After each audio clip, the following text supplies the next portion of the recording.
ఒకప్పుడు ఒక చిన్న గ్రామంలో రామయ్య అనే రైతు ఉండేవాడు. అతను చాలా నిజాయితీ గలవాడు, కష్టపడి పంటలు పండించేవాడు. కాని ఆ సంవత్సరం వర్షం పడలేదు, నేల ఎండిపోయింది, పంటలు ఎండిపోయాయి. రామయ్య చాలా బాధపడ్డాడు. ఒకరోజు పంట పొలంలో ఒంటరిగా నడుస్తూ ఉండగా అతనికి నేల కింద ఏదో మెరిసింది. ఆసక్తిగా తవ్విచూస్తే ఒక పాత బంగారు వేణువు కనిపించింది. అతను దానిని శుభ్రం చేసుకుని ఊదాడు. అప్పుడే గాలి మృదువుగా వీచింది. పొలాలు పచ్చగా మారాయి. వర్షం చినుకులు పడసాగాయి. రామయ్య ఆశ్చర్యపోయాడు. ఇది మాయా వేణువేమో అని అనుకున్నాడు. తరువాతి రోజు అతను మళ్లీ వేణువు ఊదాడు. వెంటనే గేదెలు స్వయంగా తిరిగి గోశాలకు వచ్చాయి. నీటి బావులు నిండిపోయాయి.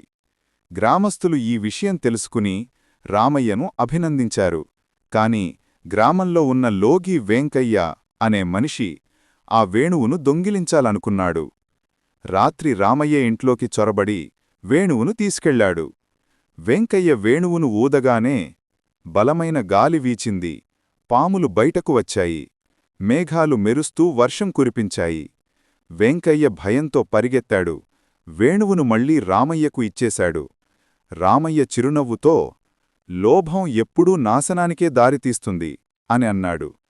ఆ తరువాత రామయ్య ఆ మాయావేణువుతో గ్రామానికి సహాయం చేస్తూ అందరికీ ఆనందం తీసుకువచ్చాడు.